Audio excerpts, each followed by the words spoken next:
Bueno, después de todos los inconvenientes ocurridos, vamos a dar inicio a esta primera clase de genética médica. En primer lugar, me gustaría saber qué entienden por genética, ¿sí? Si estuviéramos conversando, ustedes podrían decirme quizás que se relaciona con las enfermedades hereditarias, que se relaciona, es un término que se relaciona con las enfermedades que se transmiten de padres a hijos, ¿sí? Yo, en el parcial, lo que les voy a tomar es esta definición que estamos viendo a continuación, que es: la genética es un área de la biología, ¿sí?, que estudia cómo las características de los organismos vivos se generan, se expresan y se transmiten, ¿sí? Las características que se generan, se expresan y se transmiten tienen que ver con características morfológicas, o sea, del cuerpo, del soma, fisiológicas o metabólicas, bioquímicas o conductuales también. Obviamente esto sucede de una generación a la siguiente y bajo diferentes condiciones ambientales. Ahora, entendemos lo que es genética, entendamos un poquito más qué es la genética clínica. La genética clínica es un área de la genética médica que tiene por objeto 4 patas principales, ¿sí? En primer lugar, lo más obvio, que es el diagnóstico de los defectos congénitos y de los trastornos hereditarios. Lo que no es tan obvio, que es importante que entiendan, que la genética médica o la genética clínica trabaja en el diagnóstico a nivel individual, familiar y poblacional. En este momento de pandemia, ustedes entienden la importancia del término poblacional en lo que se respecta a infecciones virales y propagación del virus. Imagínense en relación a una mutación que en la población se puede diseminar, extendiendo una patología muy grave junto con ella, ¿sí? Entonces, ¿cuáles son estas 4 patas? Hablamos del diagnóstico, que es en primer lugar ponerle un nombre a este síndrome que presenta el niño o este grupo familiar, este entorno familiar. En segundo lugar, y no menos importante, es posible hacer tratamiento.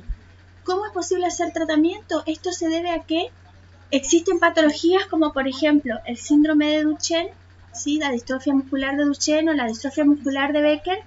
Son patologías neurodegenerativas, principalmente causadas por la distrofina, que es una proteína de membrana de pared muscular, ¿sí?, de pared celular, que está ausente en las personas portadoras de este defecto.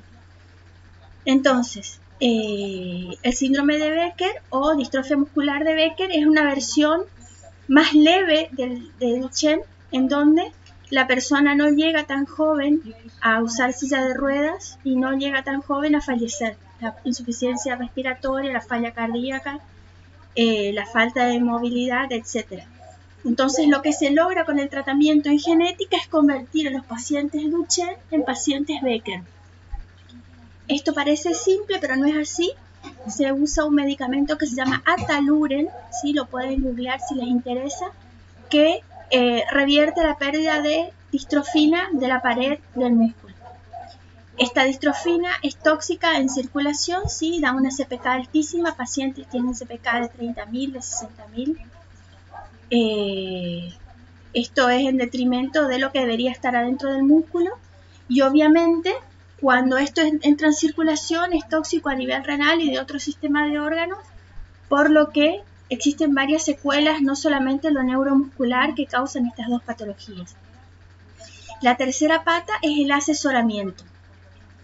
Ustedes van a encontrar en el libro, cuando lean los libros en inglés, Genetic Counseling, y la traducción de counseling es asesoramiento, ¿sí?, no aconsejamiento genético.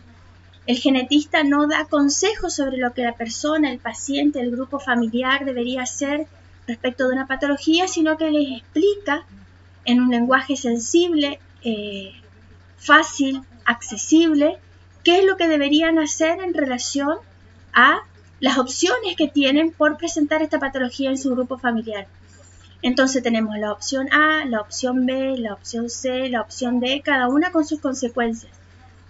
Mediante el asesoramiento, el grupo familiar o la persona afectada, si es mayor de edad y tiene autonomía para decidir, puede determinar cuál es la opción que considera más correcta en base a su perfil religioso, situación económica, vida de pareja. Por ejemplo, es muy común que en los casos de niños afectados con patologías muy graves sea la mamá la que está en contacto con el niño, los padres muchas veces no lo hacen. Entonces, en ese caso, una mujer que está en pareja podría decidir en base al asesoramiento cuál es la opción mejor para su hijo. No es lo mismo que estando sola, ¿no es cierto? Y por último, la cuarta pata de esta mesa de la genética clínica es la prevención. Entonces, la gran pregunta del día es, ¿se puede hacer prevención en genética?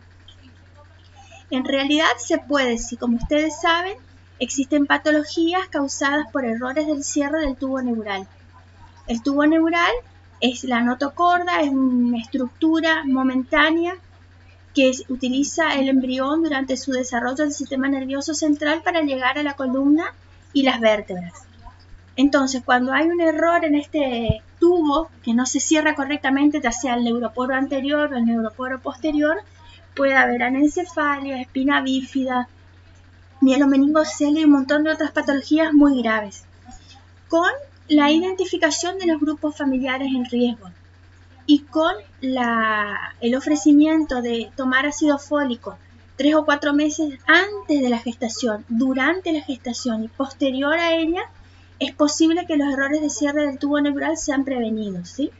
Entonces tenemos tratamiento, asesoramiento, prevención y diagnóstico.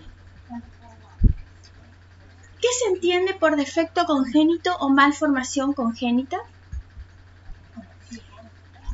Los defectos o malformaciones congénitas son cualquier anomalía en la estructura funcional, externa o interna, familiar o esporádica, única o múltiple de un niño que está presente al nacer, ¿sí? Un defecto congénito puede ser un lunar, puede ser la ausencia de un miembro, puede ser la falta de un órgano, puede ser una anomalía del desarrollo como la anencefalia, la espina bífida, etc. Cualquier defecto presente al nacimiento recibe la denominación de defecto congénito o anomalía congénita. Tenemos esta pequeña clasificación, ¿sí? En el libro van a encontrar, dependiendo del libro que decidan elegir para estudiar, diferentes maneras de clasificar los defectos congénitos. La más usada es esta que les estoy mostrando, que los clasifica en 3 grandes grupos. En primer lugar, los defectos congénitos causados por genes, ¿sí? En estos defectos congénitos causados por genes podemos tener defectos en los cromosomas, que son las estructuras de proteína y ADN que llevan la información genética de una célula a otra y de una generación a la siguiente, o en genes, que son estructuras mucho menores contenidas en el cromosoma y codificadas por 4 letras: adenina, timina, citosina y guanina. Una segunda parte de la clasificación los clasifica como defectos ambientales. Ustedes saben que vivimos en una provincia en donde hablar de teratógenos es palabra común. Entonces, los defectos causados por teratógenos de origen ambiental también causan defectos congénitos. Y por último, los defectos multifactoriales, ¿sí? Los multifactoriales son aquellos en donde hay una ocurrencia tanto de factores ambientales como de factores genéticos. Por ejemplo, el mielomeningocele o cualquier efecto de desarrollo del cierre del tubo neural que tiene que ver con genes de predisposición al defecto y con un ambiente, con una anoxa o una ausencia de ácido fólico en el metabolismo durante el desarrollo embrionario, en esa ventana de tiempo sensible donde el tubo neural debe cerrarse. De la misma manera, a las anomalías congénitas las podemos clasificar según la causa, ¿sí? En cromosómicas, que son aquellas que están determinadas por el número de cromosomas alterados, que es lo que denominamos anomalía numérica, o el cromosoma está presente pero su estructura está alterada, le puede faltar un brazo, ya sea el P o el Q, o puede estar deletado, ¿sí? Que quiere decir que le falta una región, o puede estar traslocado, que quiere decir que tiene una región intercambiada con otro cromosoma. En segundo lugar, cuando los genes tienen un patrón de transmisión específico, que es lo que vamos a ver en la clase de hoy, ¿sí? Recibe la denominación de defectos congénitos de causa monogénica o de causa mendeliana, ¿sí? En esto tenemos, por ejemplo, la enfermedad de Duchenne, que habíamos hablado, Becker, acondroplasia, A ver qué otra. En realidad hay muchas, vamos a ver ahora en ejemplos las que son dominantes y las que son recesivas, ¿sí? En tercer lugar tenemos las patologías multifactoriales o poligénicas. Poligénicas hace referencia a que más de un gen está involucrado en la causa de ese defecto. Y multifactoriales hace referencia a que ese genoma portador del defecto o de varios defectos interacciona con un medio ambiente que es agresivo, lo cual genera este defecto que estamos viendo en el recién nacido.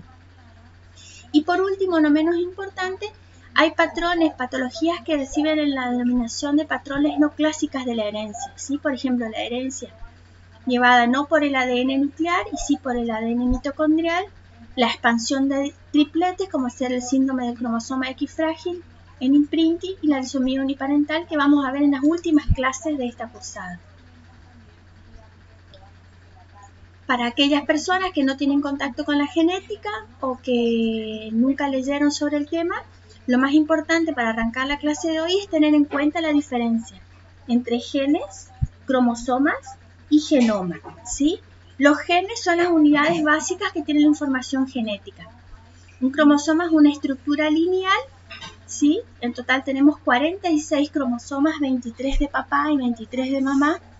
Están formadas por ADN y proteínas y tienen genes lineales uno atrás del otro, ¿sí?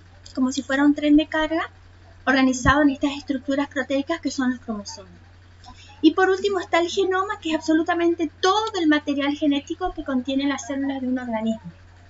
Es importante, cuando hablamos de genoma, tener idea de la magnitud. Un niñito recién nacido usa un tipo de hemoglobina que no lo usa cuando es infante y que no lo usa cuando es adulto. Pero el gen para esa hemoglobina fetal o esa hemoglobina del infante o la hemoglobina del adulto están todos codificados en el genoma. Entonces, genoma es un término que engloba un material, la cantidad de material genético muy grande, que no necesariamente implica que lo estamos usando en este momento, sino que lo usamos en algún momento del desarrollo o lo vamos a usar más adelante.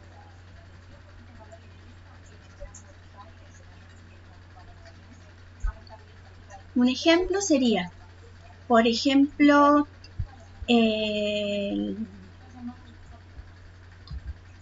una gran biblioteca, ¿sí? Una biblioteca conocida. Eso sería el genoma. Los libros, los 46 libros contenidos en la biblioteca, serían los cromosomas. Los genes serían un único libro, ¿sí? Y el ácido nucleico serían las palabras contenidas dentro de ese gen. Como para tener una idea cómo vamos compactando. El ácido nucleico se superenrolla junto con proteínas histonas para formar, conteniendo los genes, formar los cromosomas. Y los cromosomas ordenados en grupos de 46 forman en cada célula el contenido total del material hereditario de esa persona, que es el genoma. Bueno, como ya les dije, las 4 letras que forman las bases nitrogenadas que conforman el ADN son adenina, timina, citosina y guanina, ¿sí? Entonces, lo que tenemos en este gráfico es el ADN pelado en la porción superior, en relación a que cada peldaño de esta escalera súper enrollada, si esta escalera caracol, está formado por dos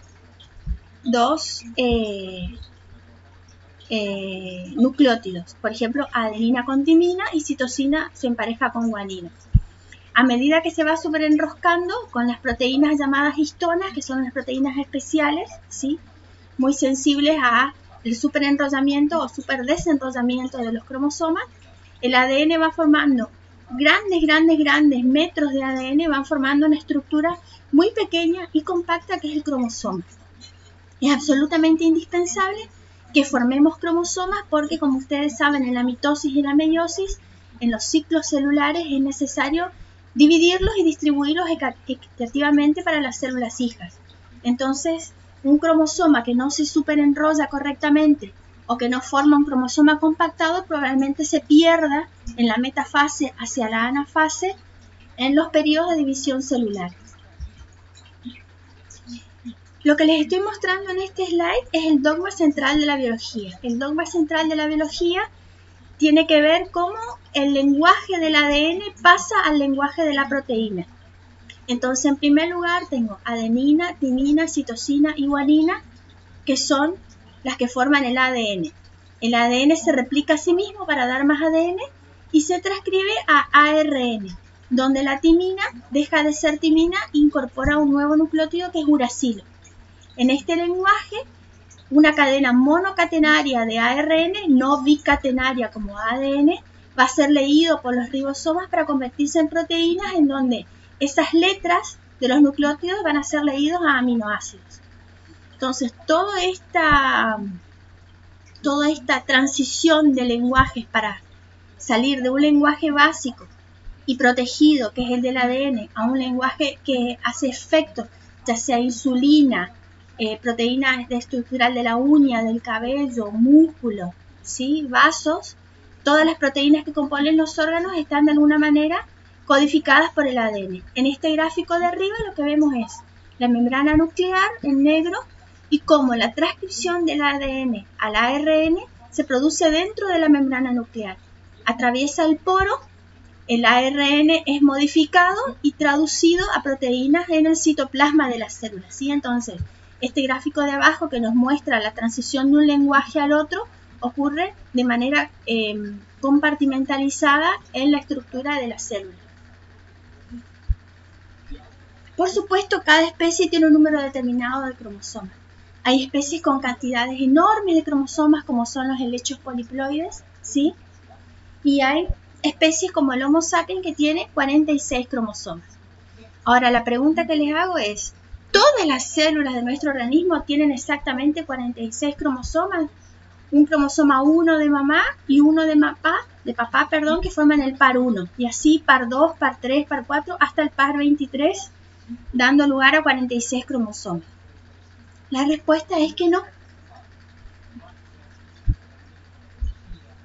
Las gametas, que son las células súper especializadas para la reproducción, reciben la denominación de haploides. Haploides quiere decir que tienen un set incompleto de cromosomas, tienen solo 23 pares. Y esto es obvio cuando pensamos que 23 pares de un espermatozoide se juntan con 23 cromosomas de un espermatozoide se juntan con 23 cromosomas de un óvulo para formar 23 pares de cromosomas o 46 cromosomas, que es lo viable en la especie humana para dar lugar a una nueva vida. En este gráfico del costado, haploides es lo que se refiere a gametas. Cuando hablamos de células somáticas, sí, que son las del cuerpo, las referimos como diploides y tienen que ver con cuántos cromosomas tienen. Las células haploides tienen 23, las células diploides tienen 23 pares o 46 cromosomas. En este gráfico pequeñito acá del costado estamos viendo cómo en el proceso de mitosis voy a fotocopiar una célula diploide que va a tener 46 cromosomas y la voy a convertir en dos células idénticas de 46 cromosomas. O sea, la mitosis es el proceso de división celular que da lugar a crecimiento del tejido, regeneración del mismo, etc. De manera contraria, la meiosis es un proceso también de división celular en donde durante dos procesos consecutivos voy a tener no dos células idénticas, sino 4 células completamente diferentes, cada una solo con 23 pares de cromosomas, que es lo importante para después de la fecundación restituir el número cromosómico de la especie a 23 pares. En el caso de la ovogénesis vamos a tener 3 cuerpos polares y un ovocito, y en el caso de la espermatogénesis vamos a tener 4 espermatozoides viables. Otra pregunta, ¿existe otro ADN aparte del ADN del núcleo? Sí, existe ADN en las células vegetales, en los cloroplastos, y en las células animales, en la mitocondria. La mitocondria es una organela muy numerosa en la célula que está encargada de los procesos de producción de energía. Entonces, ¿qué es importante saber para el parcial? En primer lugar, que el ADN nuclear, que es lo que estamos viendo acá, el ADN que se transcribe a ARN, se procesa y el mensajero sale a traducirse a proteína, a dar un producto génico, se combina y trabaja cooperativamente con el ADN de la mitocondria que está en la organela, ¿sí? El ADN se convierte en ARN, se traduce y ambos genes codifican proteínas como productos proteicos en común, ¿sí? Vamos a ver al final de la clase el patrón de herencia de las patologías mitocondriales y ejemplos de patologías mitocondriales en otra clase. Como para tener en cuenta, el ADN nuclear es una gran cantidad, está todo el genoma de la célula compactado en cromosomas. El ADN es lineal y la protección de los extremos de los cromosomas se llaman telómeros, que son estructuras proteicas específicas que evitan que se acorten, ¿sí? Las secuencias de ADN que forman parte de las secuencias indispensables para la vida de la célula. Por el contrario, el ADN mitocondrial es un ADN circular, no tiene telómeros, ¿sí? Es de menor tamaño, como ya les dije, pero es muchísimo más abundante porque cada célula tiene miles de mitocondrias dependiendo del tipo celular. Una célula muscular va a tener muchos más tipos que una célula vascular, por ejemplo. Ya sabemos que el ADN mitocondrial se transmite exclusivamente a través del genoma materno, ¿sí? Vamos a ver cómo al final de la clase. Entonces, el ADN nuclear es de mayor tamaño, pero el ADN mitocondrial es mucho más abundante.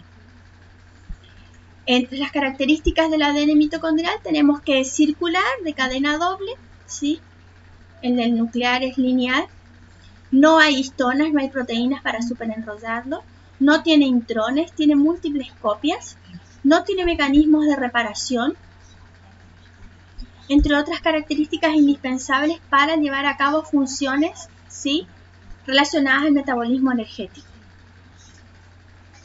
Entonces, llegamos a un punto de nuestra clase en que hacemos una inflexión en relación a que hablamos de patologías de los genes, sí, que codifican el adenina, timina, citosina o guanina, patologías o anomalías congénitas que dependen de defectos en los cromosomas, ya sea en el número del cromosoma, como es el síndrome de Down, que tiene una copia extra del cromosoma 21, o en patologías de lesión o traslocación, o sea, de la estructura del cromosoma, ¿sí? Entonces incorporamos el término de mutación. Mutación es cambio. Y vamos a ver cómo este cambio puede ser beneficioso, neutro o dañino. Entonces, clasificamos a las mutaciones en varios tipos. Dependiendo de su efecto en el organismo, tengo las que son malas, las que son perjudiciales, que son las mutaciones que conocemos en genética porque dan lugar a patologías, ¿sí?, a síndromes. El portador de la mutación es letal, o sea, no sobrevive, o si sobrevive puede no poder reproducirse. También el término de letalidad se aplica a los individuos estériles, o sea, que no dejan descendencia. La mutación puede ser beneficiosa o puede ser neutra. Neutras son aquellas que caen en regiones que no afectan a genes, por ejemplo, que caen en intrones, entonces no hay traducción en esta cadena que habíamos visto de ADN a ARN a proteína. Los intrones no se traducen, tienen otras funciones dentro de la célula, de manera que las mutaciones son neutras y no afectan la supervivencia. Y por último, las beneficiosas, ¿sí? Estas son las que aumentan la probabilidad de supervivencia. Por ejemplo, en África, tener mutaciones como la Sickle Cell Disease, que no me sale ahora el nombre en español, tiene que ver con la forma de los eritrocitos en forma de media luna, ¿sí?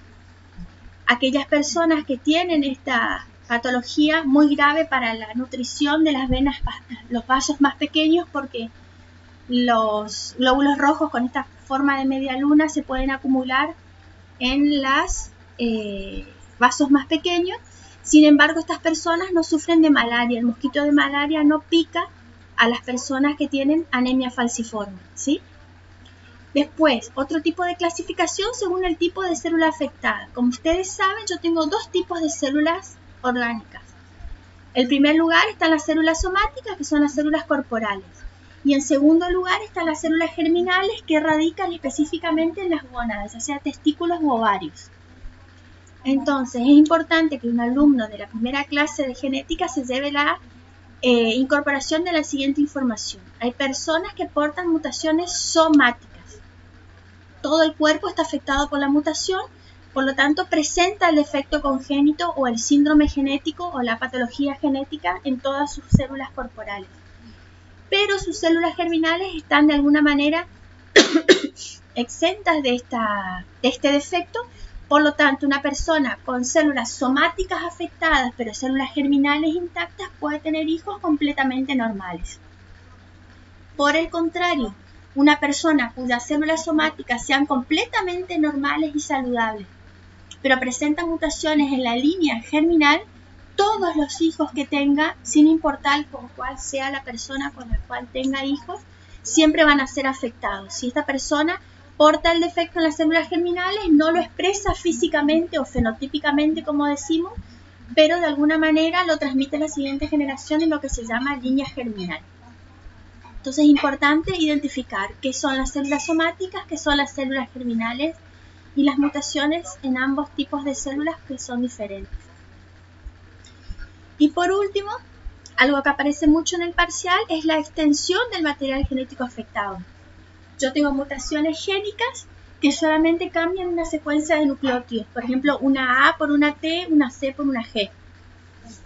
Y en cambio tengo otras patologías que son síndromes cromosómicos, en donde el número completo de cromosomas de ese individuo está afectado. Por ejemplo, es triploide, ¿sí? Tiene 3 cromosomas 1, 3 cromosomas 2, 3 cromosomas 3, 3 cromosomas 4, así sucesivamente. O tiene todos los cromosomas en pares, a excepción de un par, como es el síndrome de Down, en donde el par 21 se encuentra triplicado, ¿sí? Ahí sería una trisomía. No confundir triploidía con trisomía. Entonces, vamos a ver un poquito más de los cromosomas, ¿sí? En este gráfico podemos observar la primera complicación cuando un alumno accede a información sobre genética, y es entender cómo este único cromosoma, ¿sí?, que tiene un centro, una constricción específica de proteína que se llama centrómero, que le permite unirse al uso mitótico para ser distribuido a uno de los polos, ¿sí?, de la célula animal, y tiene una cromátide cuyo cromátide más corta es superior y la llamamos brazo P, del francés petit, y la cromátide más larga, o la de abajo, se la llamamos Q, que viene a ser la siguiente letra en el abecedario. Entonces, cada vez que vean un cromosoma simple o un cromosoma duplicado, estamos viendo la misma información genética, solamente que la estamos viendo previo o posteriormente a la metafase, que es la división de ese cromosoma duplicado, de su centrómero, cada uno a un polo de la célula animal. Entonces, las gametas tienen N cantidad de material genético. Recuerden que son haploides, solamente tienen un cromosoma 1, un cromosoma 2, un cromosoma 3 que se duplica y se convierte, por ejemplo, en 2 cuerpos polares o 2 espermatozoides. Por el contrario, las células somáticas son diploides, ¿sí? Tienen 2N el número cromosómico, y equivale a un cromosoma 1 de origen materno y un cromosoma 1 de origen paterno. Ambos cromosomas se duplican y la célula hija recibe otra vez 2 cromosomas, un 1 de mamá y un 1 de papá duplicado. En relación a la morfología de los cromosomas, nosotros tenemos cromosomas cuyo centrómero se encuentra exactamente en la mitad. El brazo P y el brazo Q es de igual de largo, entonces esos cromosomas reciben la denominación de metacéntricos. Por el contrario, cuando el brazo P es más corto que el brazo Q, la denominación es submetacéntrico. Y cuando no hay brazo P, solo hay pequeños satélites directamente añadidos al centrómero, lo que tenemos son cromosomas acrocéntricos. ¿Por qué es importante esto? Porque el citogenetista utiliza este conocimiento de la estructura de los cromosomas dependiendo de su tamaño y su posición centromérica para clasificarlos. Los clasifican en 7 grupos de A a G, ¿sí? Y de esta manera se pueden hacer estudios genéticos para poder estudiar si hay un cromosoma 21 extra o si hay un cromosoma X que está faltando, que sería síndrome de Turner. El del cromosoma 21, ya saben, es el síndrome de Down. El del cromosoma 13 es síndrome de Patau, se escribe Patau. Síndrome del cromosoma 18, la trisomía, es síndrome de Edwards, y así sucesivamente. Entonces, si prestan atención a este gráfico, van a ver bastantes diferencias entre las dos imágenes. Esta gota de sangre, ¿sí?, se procesó en el laboratorio del citogenetista para hinchar a la célula, ¿sí? Recuerden que los glóbulos rojos no tienen núcleo, o sea que las células de donde se hace cariotipo, de donde se estudia el material genético para dar lugar a un estudio citogenético, son los glóbulos blancos.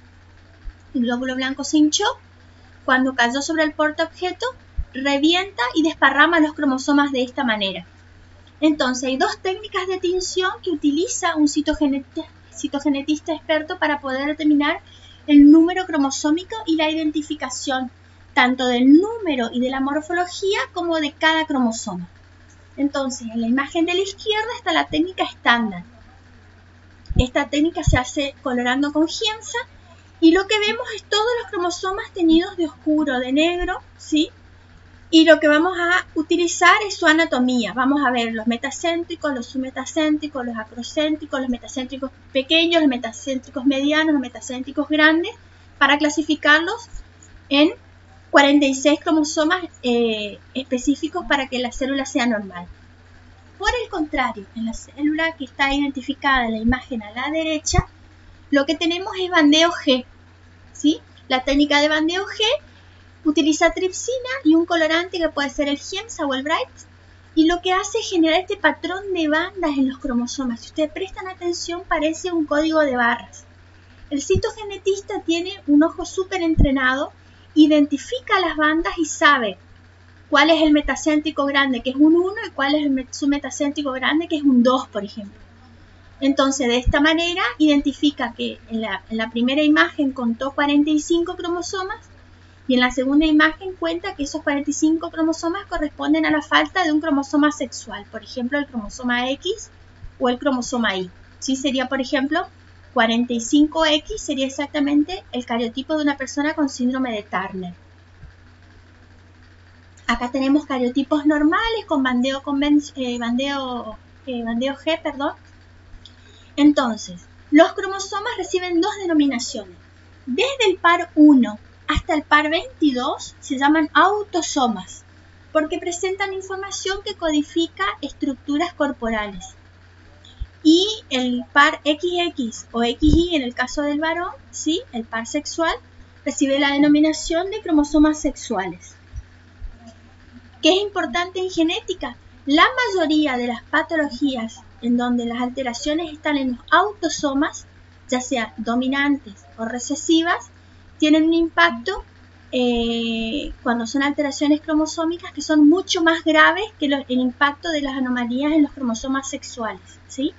Vamos a ver que un niñito recién nacido con síndrome de Down es inmediatamente identificado como portador del defecto, al cual se le hace el cariotipo para confirmar la sospecha diagnóstica. El diagnóstico del síndrome de Down es clínico.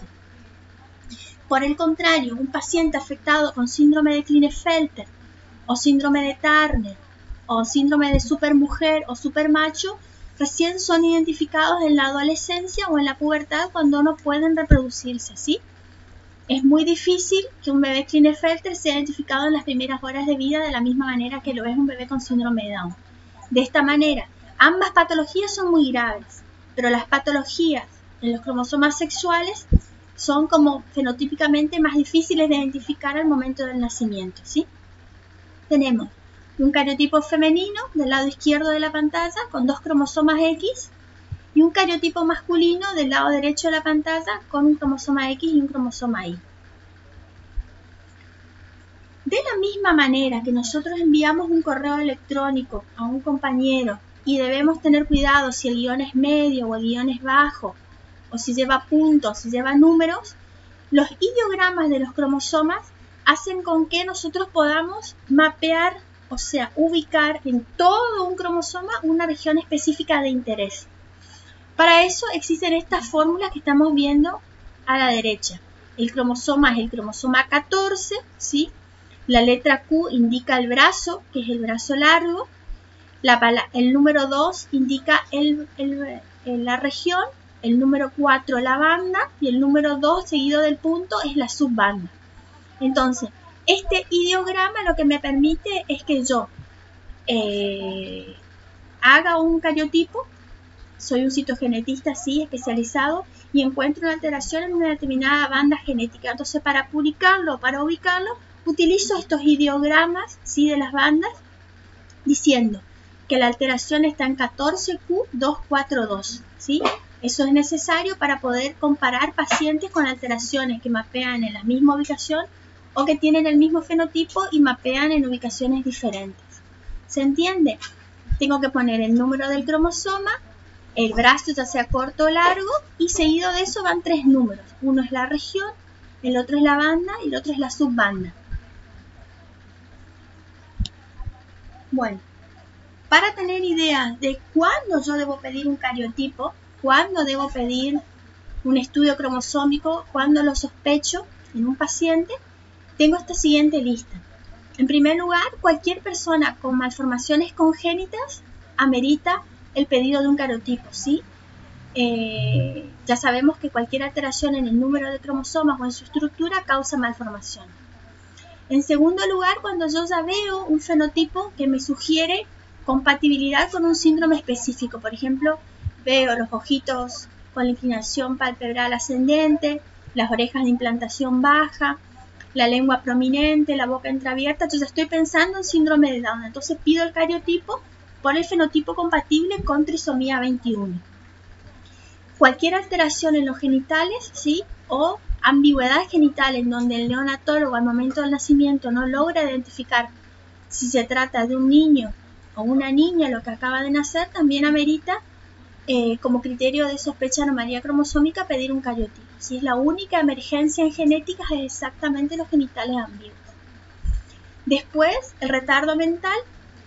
Un infante, por ejemplo, que no rola, no se sienta, no tiene control de esfínter, no tiene control de sostén cefálico, o tiene dismorfias como pueden ser las orejas desplegadas, la manito en garra, algún otro fenotipo que me suena a mí que no es normal, puedo pedir un cariotipo para determinar si pertenece a un grupo de pacientes con anomalías cromosómicas.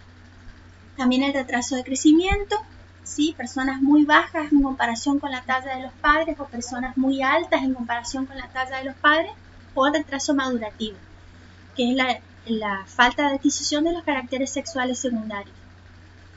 Amenorrea primaria, amenorrea secundaria, oligospermia y azospermia, cualquier pareja con dificultad para reproducirse sin fertilidad primaria, una pareja que tiene abortos recurrentes, más de 3 abortos se considera patológico dependiendo del médico que lo estudia.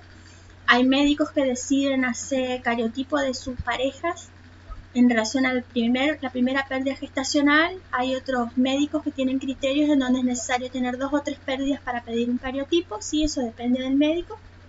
Y por último, no menos importante, tener un hijo muerto, mal formado o no. Si el fallecimiento de un niño, de un neonato, inmediatamente solicita cariotipo para determinar si tenía alguna anomalía cromosómica o no. Bueno, como ya les dije, las anomalías cromosómicas pueden estar clasificadas en defectos en el número, ¿sí?, no tener 46 cromosomas, tener 47 como el síndrome de Patau, el síndrome de Edwards o el síndrome de Down, o ser completamente triplicados o cuadruplicados todos los cromosomas, las triploidías y las tetraploidías, o pertenecer a un grupo de anomalías estructurales, ¿sí? Vamos a ver más adelante qué significan las translocaciones balanceadas y desbalanceadas. Entonces, en primer lugar, incorporamos el término de anomalía numérica por aneuploidía. Cuando hay un cromosoma de más, o sea, el paciente tiene un número cromosómico 2N y un único cromosoma de cualquiera de los cromosomas, ¿sí?, del 1 al 22 o el X o el Y extra, se denomina trisomía. La fórmula cuando falta un cromosoma, que sería 2N-1, es el síndrome de Turner, que sería este gráfico que estamos viendo acá, donde hay 2 cromosomas 1, 2, 2, 2, 3, así sucesivamente, y un solo cromosoma del par sexual. Falta el otro X o el Y. Y por último, las poliploidías. La poliploidía se referencia a la triplicación o cuadriplicación del set completo de cromosomas. Si ustedes prestan atención a esta imagen, van a ver que hay 3 cromosomas 1, 3 cromosomas 2, 3 cromosomas 3, 3 cromosomas 4, 3 cromosomas X, ¿sí? Obviamente, las triploidías o las personas portadoras del número cromosómico 3N son inviables incompatibles con la vida extrauterina. Y en este caso, en esta imagen superior, lo que estamos viendo es justamente el síndrome de Down. Todos los cromosomas tienen una versión paterna y una materna, a excepción del cromosoma número 21 que tiene 3 copias, ¿sí? Esto es lo que llamamos síndrome de Down. Entonces, la poliploidía son las imágenes que estamos viendo ahora acá a la derecha. La triploidía sería una persona con 69 cromosomas, ¿sí? Estos 69 cromosomas pueden ser XXX, XXY o XYY. Y tiene que ver con exactamente 3 cromosomas 1, 3 cromosomas 2, 3 cromosomas 3. Ya la tetraploidía es justamente 4 cromosomas de cada grupo, ¿sí? Y en este caso, ya hay 92 cromosomas, o sea que en vez de 46 se pasa a tener cuadruplicado el set del número cromosómico, ya sea XXXX, XXYY y las demás combinaciones posibles de 2 cromosomas sexuales y 2X y 2Y, Entonces, ¿qué es un bebé triploide? Estamos viendo un ejemplo de un bebé con 69 cromosomas, ¿sí? Los porcentajes de gestaciones detectables son muy bajas, ¿sí? La mayoría de estas gestas se pierden durante el embarazo, no llegan al momento del parto. Solo el 0,1% de las gestas detectables tiene triploidía, ¿sí?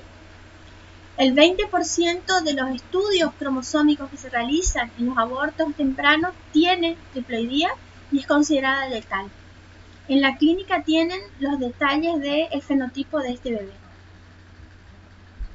La tetraploidía, como ya vimos, corresponde a un bebé de 92 cromosomas, ¿sí? Estadísticamente corresponde a entre 2 y 3% de los abortos espontáneos, ¿sí? O 5 a 6% de todas las pérdidas que tienen alteraciones cromosómicas. También es letal, ¿sí? Y tiene una clínica muy particular. Entonces, la poliploidía, ¿cuál es el origen de la poliploidía? En primer lugar, se entiende que puede existir endorreduplicación. ¿Qué es la endorreduplicación? Es cuando un cigoto es 2N y de alguna manera tiene una alteración y se convierte en un cigoto 3N o 4N, ¿sí? Triploide o tetraploide. Cuando la fecundación ocurre en más de 2 gametas, ¿sí? 2 espermatozoides o 3 espermatozoides que ingresan a un ovocito porque hay un error en el bloqueo de la polispermia, esto hace con que esa gameta sea poliploide. Cuando la fecundación ocurre en gametas que tienen errores meióticos, por ejemplo, los cromosomas deben dividirse en partes equitativas a las células hijas y no lo hacen, entonces es el origen de una bebé poliploide. Y por último, cuando se fecundan cuerpos polares, ya sea los cuerpos polares originados por meiosis 1 o los cuerpos polares originados por meiosis 2. Bueno, ya hablamos de anomalías cromosómicas, ya hablamos de las numéricas, aneuplo y poliploidías. Vamos a las manías estructurales. Aneuploidías, perdón. Entonces, para el parcial y específicamente para el final, ustedes van a preparar un tema. Este tema que preparen puede ser, por ejemplo, síndrome de Down, síndrome de Patot, síndrome de Edwards, ¿sí? Preparan un síndrome genético como para cortar un poco el hielo. Nosotros con la profe Hayes, cuando ustedes terminan de exponer el tema elegido, le hacemos un par de preguntas de los otros temas relacionados a la materia y finaliza el final, valga la redundancia. Entonces, yo sé que 47XX, fíjense que no dice 46, dice 47XX más 21 corresponde al cariotipo del síndrome de Down. Si es más 18, es síndrome de Edwards. Si es más 13, es síndrome de Patot.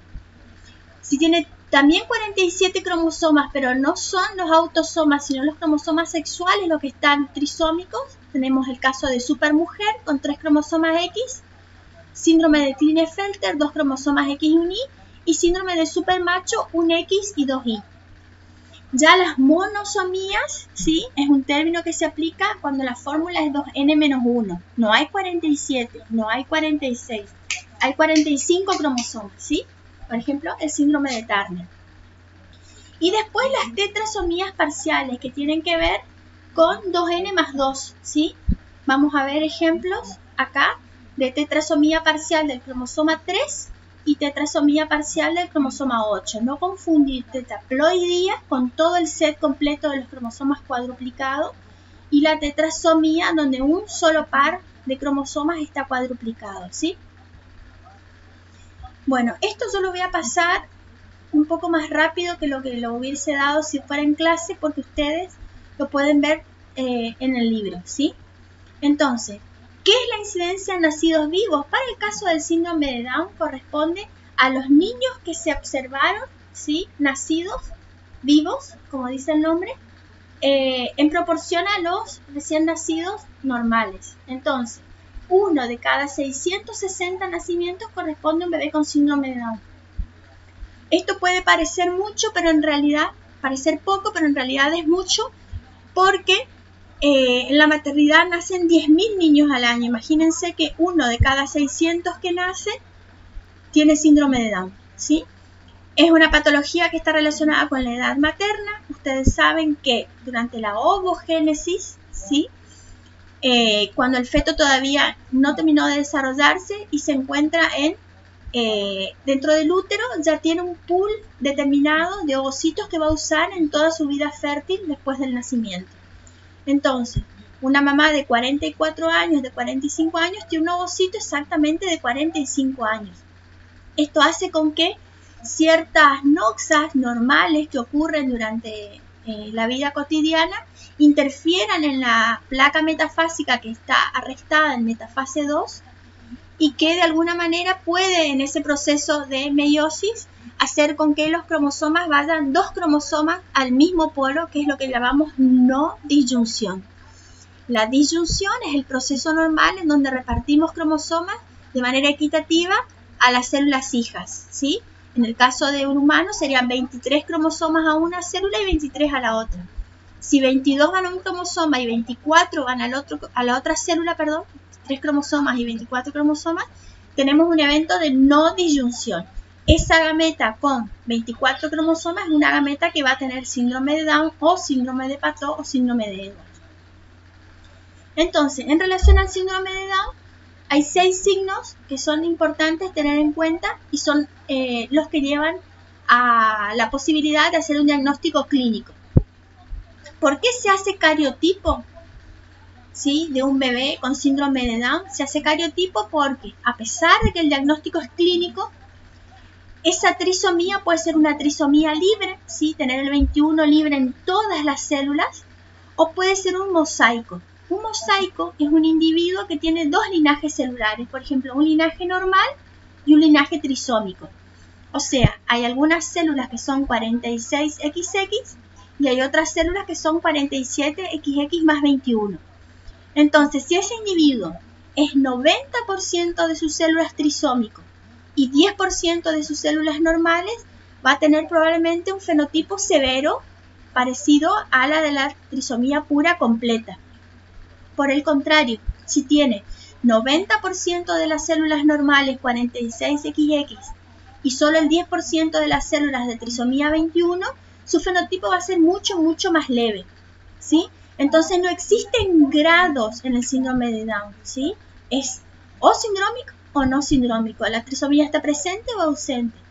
La única cosa importante a tener en cuenta es el hecho de que si el bebé se trata de un bebé portador de un mosaico, puede tener un fenotipo más leve en relación a un bebé portador de la trisomía pura.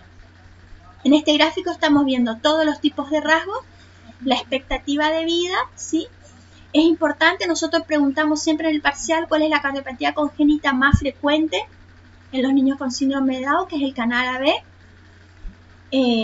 A ver qué más. Esto es síndrome de Edwards, puede ser 47XX o XY más 18, ¿sí? Fíjense la prevalencia, 1 en 5.000 a 1 en 7.000. En síndrome de Down era 1 en 660. Mucha diferencia en lo que corresponde al número de casos vistos recién nacidos vivos. Además de eso, es mucho más frecuente. 4 niñas de cada un varón presentan síndrome de Edwards. La patología es considerada letal. Los niños tienen una sobrevida media de 40 días o de ciertas horas no más. El 95% de los afectados fallecen en el primer año de vida. Por supuesto, estas complicaciones neurológicas y cardiovasculares pueden ser de alguna manera más leves si se trata otra vez de un mosaico en comparación de si se trata de un niñito con todas las células trisómicas. Entonces los niños son pequeños, son de bajo peso al nacer, tienen anomalías en las extremidades que pueden ser observadas en la ecografía de rutina del segundo y del tercer trimestre, que pueden llevar a un médico junto con la edad de la madre a sospechar de que el bebé es portador de una trisomía, ¿sí? Y después tenemos el síndrome de Patot. El síndrome de Patot, fíjense la prevalencia. Otra vez, más mujeres que hombres afectados y 1 de cada 12.000 casos, ¿sí? Lo más relevante en el síndrome de Patot, porque preguntamos en el parcial cuál es el fenotipo específico del síndrome de Edwards y cuál es el fenotipo específico del síndrome de Patot. Es necesario que lo sepan diferenciar, ¿sí? Es el desarrollo anormal del prosencéfalo y toda la línea media corporal y facial, ¿sí? Presentan holoprosencefalia, presentan los ojitos muy separados, que eso se llama hipertelorismo, fisura del labio y o paladar, ¿sí? Defectos en la línea media abdominal también. Les dejo al pie de este slide una página con un libro que está bastante bueno, sí, lo pueden descargar. Es un capítulo sobre síndrome de Patot, para que no confundan Patot con Edwards. Fíjense la diferencia, los defectos en la línea media, en la separación de los ojos, que puede ser hipotelórico, ¿sí? O el punto más extremo, que es el cíclope, donde hay 2 globos oculares fusionados y un nervio óptico que protruye por encima del globo ocular. Aplasia cutis, otros defectos de miembros que no aparecen en el síndrome de Edwards, como es la poliploidía, ¿sí? La hipertonicidad, fíjense los puñitos de este bebé de la imagen superior, que aparte de tener fisura bilateral de labio y paladar, tiene los puños rígidos, ¿sí? Ahora pasamos a las monosomías. El síndrome de Turner solo afecta a mujeres, ¿sí? Porque las portadoras tienen un solo cromosoma X. Es responsable este síndrome del 15% de todos los abortos que ocurren en el primer trimestre de gestación. Y nosotros separamos patologías o fenotipos típicos del síndrome dependiendo de si estamos viendo un bebé en edad prenatal, un recién nacido, un lactante, en la infancia o en la pubertad, ¿sí? Como pueden ver, en el recién nacido son típicas el edema de pies y de manos, ¿sí? Que son este hinchazón que se ve en las extremidades, el exceso de piel en la nuca, que tiene que ver con el exceso de translucencia nucal, que vamos a ver qué es en la clase que viene, de diagnóstico prenatal.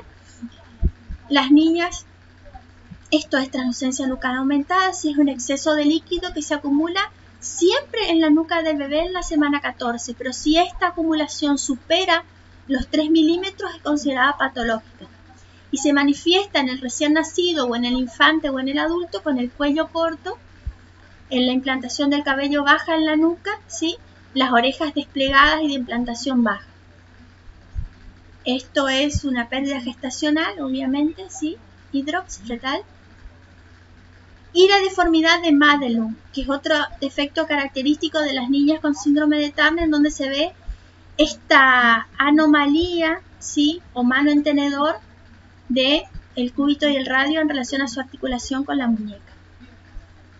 Otro síndrome que es importante que sepan es el síndrome de Klinefelter. Muy frecuente, 1 de cada 500 a 1 cada 1000 hombres, solo afecta a hombres, ¿sí? Entre el fenotipo que pueden encontrar en el libro está el hábito eunucoide, ¿sí? La falta de desarrollo de los testículos, la azospermia, la ginecomastia, la talla alta, el genu valgo, ¿sí? Escoliosis, ¿sí? Y otras anomalías que hacen con que el síndrome, salvo por la esterilidad, no pueda ser identificado hasta que el niño es mayor, ¿sí? Realmente en la adolescencia. Acá tenemos la diferencia de un cariotipo normal y un cariotipo de Klinefelter, ¿sí? 47XXI. No confundir Klinefelter con supermacho, que es el cariotipo XII. El fenotipo es normal, la talla también es alta, tiene un fenotipo bastante sutil, es más difícil de identificar, pero antes ciertos trastornos de la personalidad, la predisposición a la ansiedad, la impulsividad, dificultades del aprendizaje, sí, hacen con que se sospeche, se realice cariotipo y se identifique la presencia de 2 cromosomas Y. El último que vamos a ver hoy es el síndrome de supermujer o 47XXX. 1 de cada 1000 recién nacidos vivos tienen este defecto. ¿Por qué es tan difícil de diagnosticar en la infancia? Porque existe un sistema que se llama sistema de compensación de dosis. Solo actúa sobre el cromosoma X. Este sistema de compensación de dosis hace con que la mujer tenga un solo X activo, para que sea equitativo al hombre que tiene un solo X activo también y un Y. Entonces, el sistema de compensación de dosis toma el cromosoma X extra de los 46 cromosomas y lo convierte en heterocromatina constitutiva que se pega a la membrana nuclear y no se transcribe a proteína, no se traduce, no se expresa.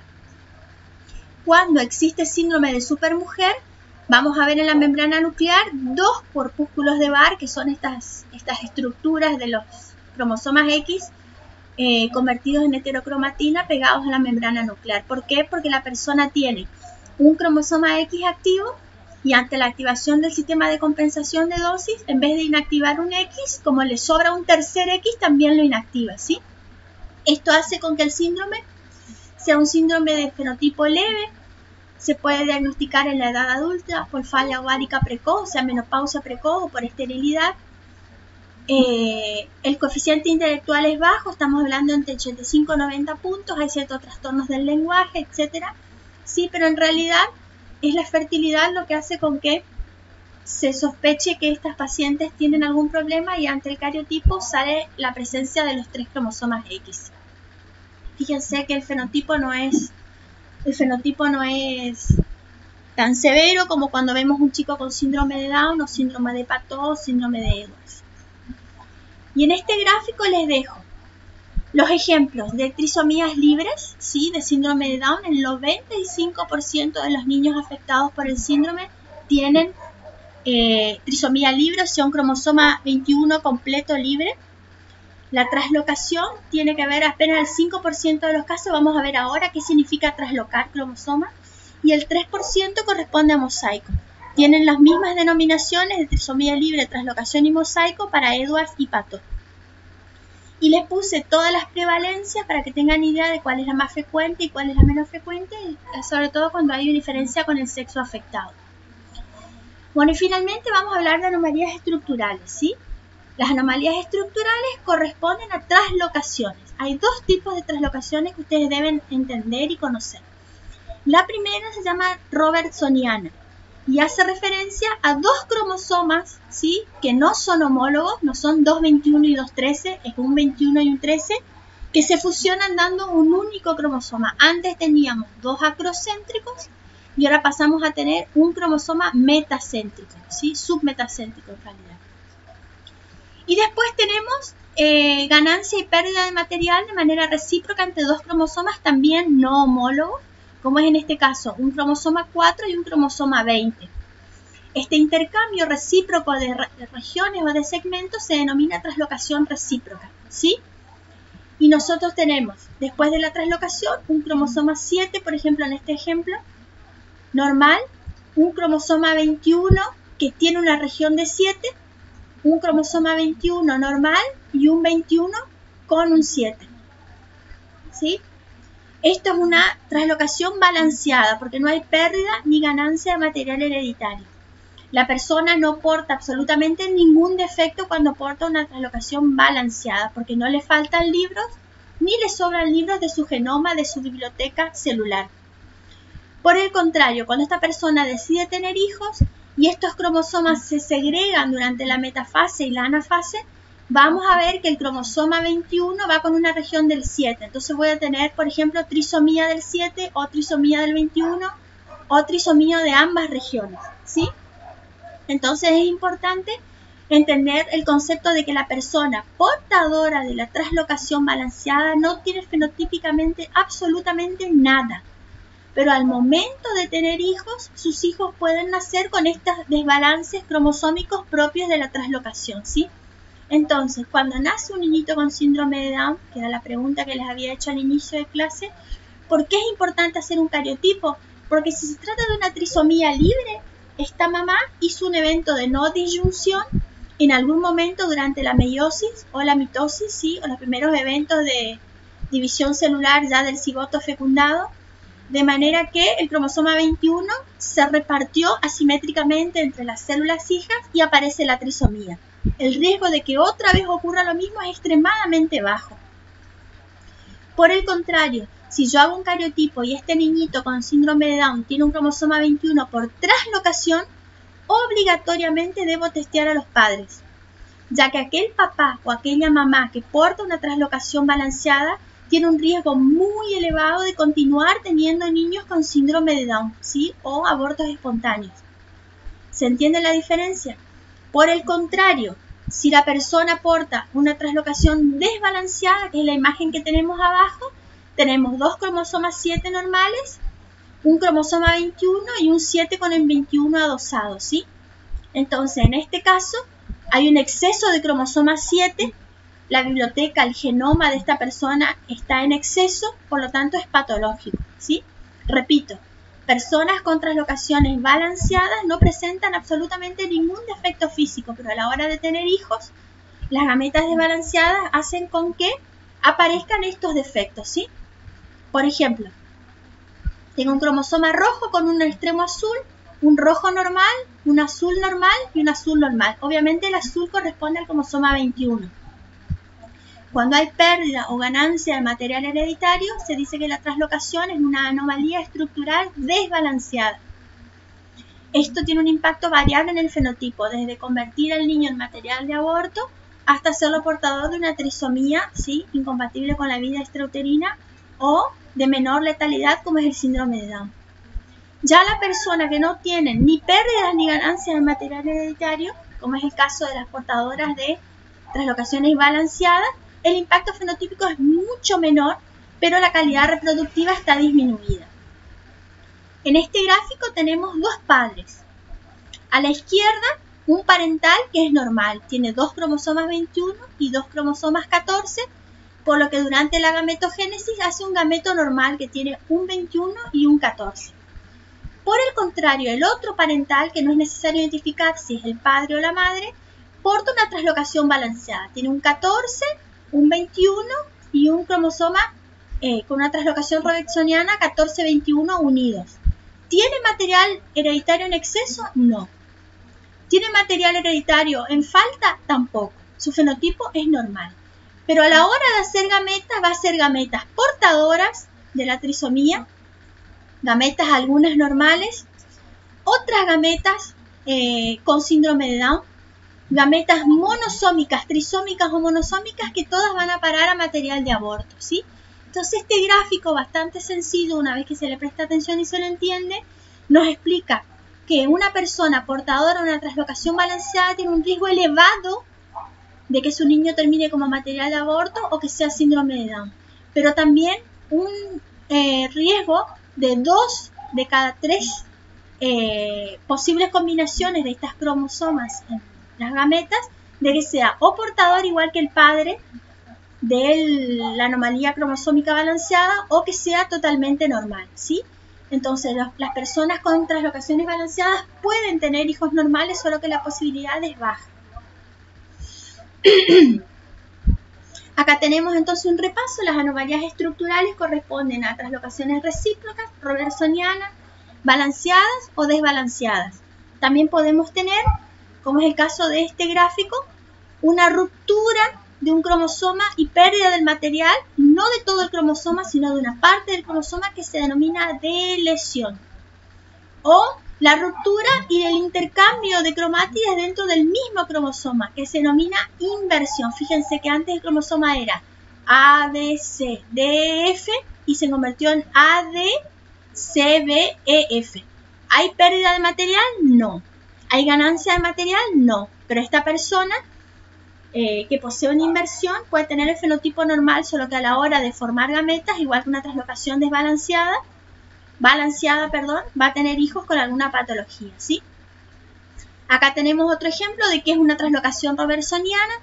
Recuerden que la persona tiene 2 cromosomas 14 y 2 cromosomas 21 que se convierten en un 14 normal, un 21 normal y un traslocado, ¿sí? Robertsoniano 14-21, con los extremos que se pierden, ¿sí? Y esto es una foto muy vieja pero válida de un cariotipo como se realizaban antes, donde no había los cariotipadores electrónicos que hay ahora. Se sacaban fotos de las células, ¿sí? Se recortaban los cromosomas bandeados y se los ordenaba. Y podemos ver un cromosoma 14 normal, 221 y un tercer cromosoma 21 adosado a un cromosoma 14. ¿Sí? Esto es un niñito con una translocación desbalanceada que le da trisomía o síndrome de Down. ¿Qué significa no disyunción? La no disyunción es un evento que puede ocurrir durante la gametogénesis o en la mitosis posterior a la fecundación. Entonces, en este caso lo que tenemos es 2 gametas que se fusionan para dar un cigoto normal. Este cigoto normal por mitosis da 2 células y donde está el asterisco quiere decir que esta célula ocurrió un evento de no disyunción. Fíjense que una célula termina con 3 cromosomas y la otra termina con 1, en vez de 2 y 2 como la célula hermana. Entonces, en este caso, este niñito que estamos viendo tiene una célula normal, una célula normal, una célula monosómica y una célula trisómica. Estamos hablando de un niñito que es un mosaico, ¿sí? Tiene células 45X, como es el caso de esta que estoy mostrando. 45X, ¿sí? 47XXX y 2 células normales 46XX. Eso es el mosaico. Por cada 1000 nacimientos, esta tabla lo que muestra es la frecuencia de los diferentes tipos de alteraciones cromosómicas, ¿sí? Fíjense que en la parte más frecuente de la tabla, con 3.4 de frecuencia por cada 1000 nacimientos, están alteraciones de tipo numérica, porque el evento de no disyunción es un evento frecuente, ¿sí? Que puede ocurrir durante la gametogénesis o posterior a la gametogénesis, más frecuentemente antes, que da lugar a un niñito con trisomía libre en todas las células. Ya los cromosomas autosomas es de 1.4, los cromosomas sexuales la frecuencia es de 2. Y las anomalías estructurales vienen en segundo lugar con 2.6 de frecuencia por cada 1000 nacimientos. Las equilibradas son de 2 y las no equilibradas de 0.6, ¿sí?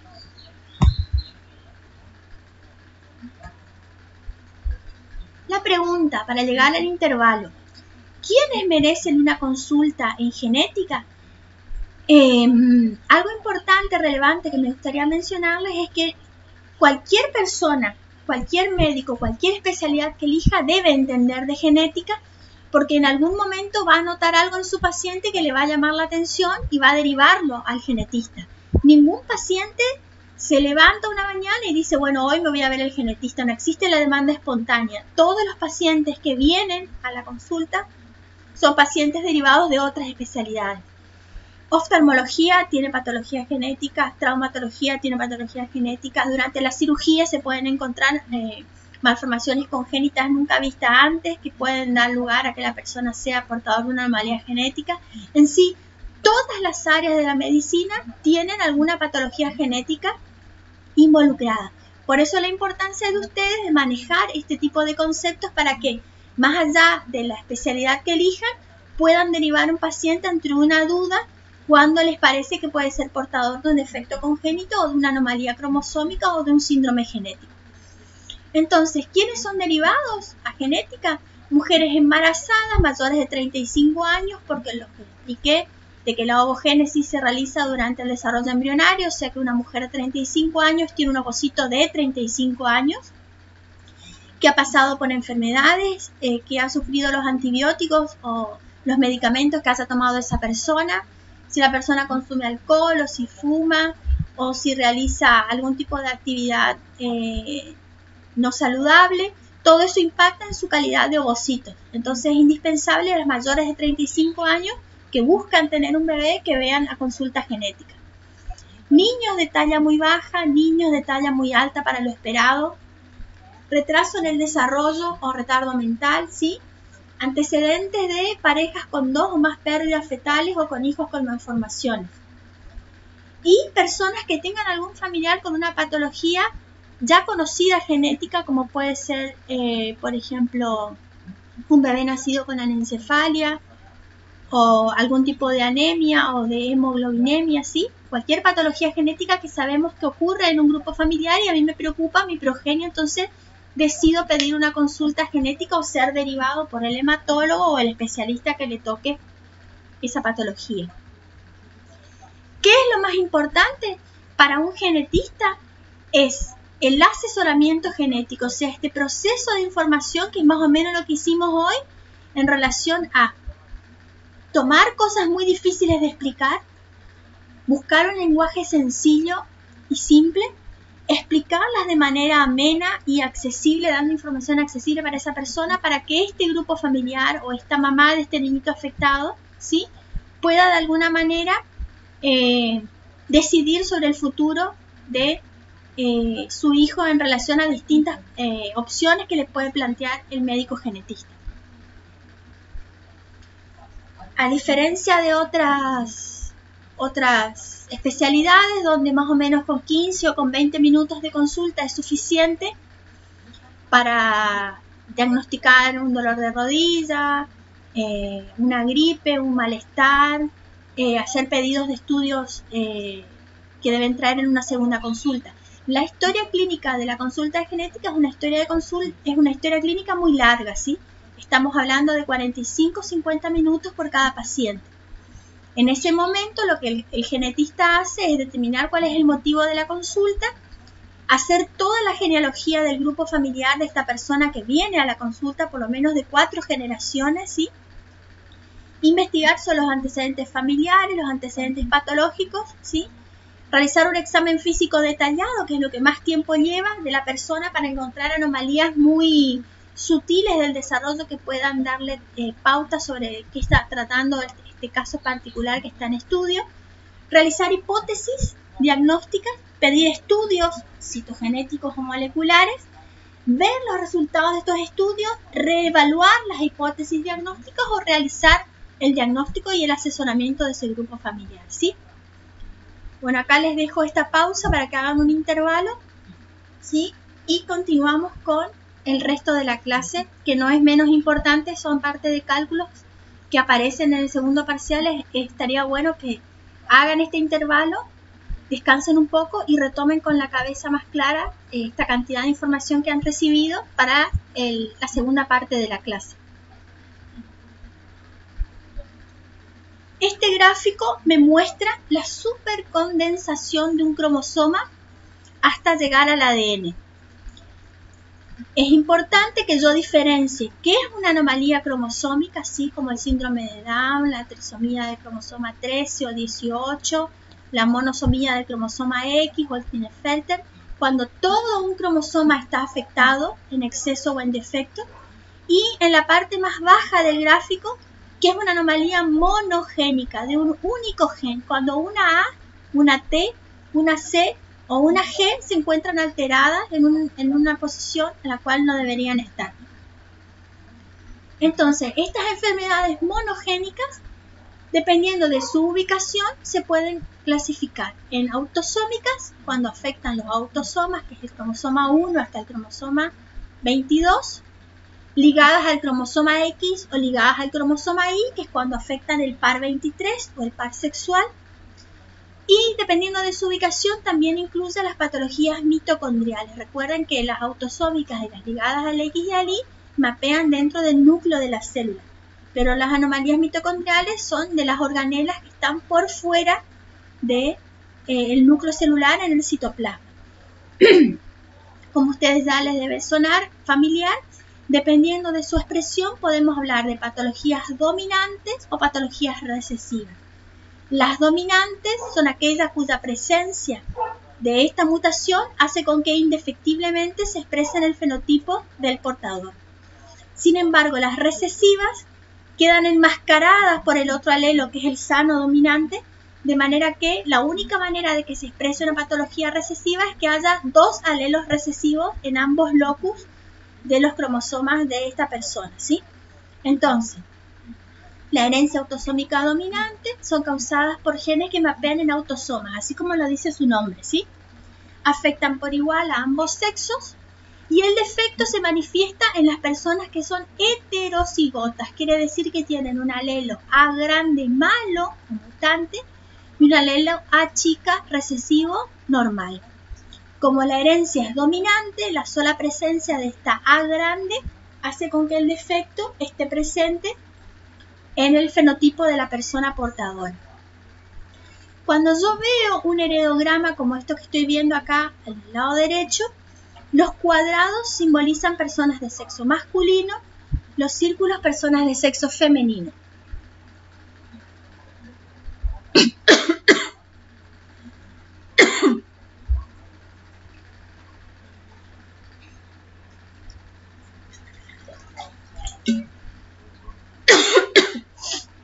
Perdón. Los cuadrados o los círculos blancos representan personas sanas y los cuadrados o los círculos pintados de negro representan personas portadoras de la patología autosómica dominante. Entonces, yo puedo como genetista ver un heredograma, no saber de qué se trata la patología, no saber en qué cromosoma mapea, no saber cómo es su fenotipo, si afecta al sistema nervioso, si afecta al sistema reproductor, si afecta a las extremidades o el rostro, no sé absolutamente nada, pero simplemente viendo este gráfico puedo de alguna manera inferir que el patrón de herencia es autosómico dominante. ¿Por qué? Porque los afectados están en múltiples generaciones, ¿sí? Como vemos, estos son abuelos, padres e hijos, ¿sí? Abuelos, padres, nietos. Entonces, en cada generación, la generación 1 hay un afectado, en la generación 2 hay 2 afectados, en la generación 3 hay 3 afectados. Hay afectados en generaciones múltiples o sucesivas. Esa es mi primera pista para pensar en una patología autosómica dominante. Ambos sexos afectados en proporciones iguales. Hay cuadrados negros y círculos negros en la misma proporción.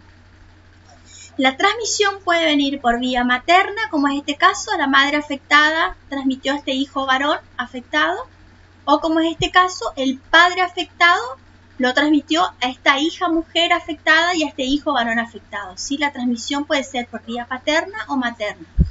Y existe al menos una transmisión varón-varón, que sería esto que estoy viendo acá. Un varón transmitido desde otro varón, ¿sí? Entonces, estas 4 características que yo encuentro en un heredograma y me hacen pensar en un patrón de herencia dominante, ya son suficientes para que yo le diga, por ejemplo, a esta persona que viene a la consulta, que el riesgo de tener un hijo afectado es de 50%, altísimo en genética. Les repito, no sé el nombre de la patología, no sé dónde la patología mapea en un cromosoma en especial, no sé si afecta solo las extremidades o un sistema de órganos, o es interna o es externa, es múltiple o única, no sé nada. Solamente veo los puntos y los cuadrados negros de este heredograma y ya determino que el patrón más probable de herencia es autosómico dominante con riesgo de recurrencia de 50%. Esto quiere decir que cada hijo o hija que este señor tenga tiene un riesgo de 50% de ser afectado y un 50% de ser normal, ¿sí? Acá al costado, del lado izquierdo, le puse un listado de enfermedades que son conocidas por ser patologías autosómicas dominantes. Para entender las patologías autosómicas dominantes debemos entender qué es la penetrancia. La penetrancia es una variabilidad en la manifestación clínica de un defecto que es dominante. Este puede ser no penetrante, que son muy raros. La persona porta el defecto, es heterocigota y la A grande es una A mutada, pero la persona físicamente no tiene el defecto. O una penetrancia reducida. Todas las personas portadoras, no todas las personas portadoras, manifiestan el fenotipo, ¿sí? Eso es penetrancia, incompleta o variable.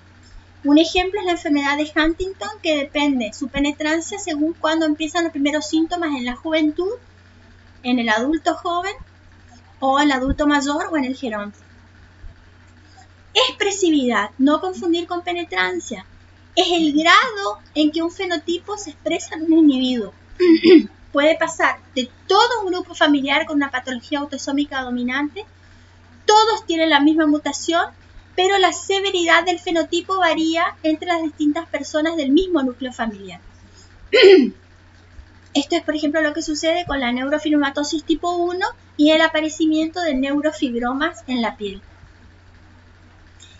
Anticipación. Esta es otra característica del patrón de herencia autosómico dominante, ¿sí?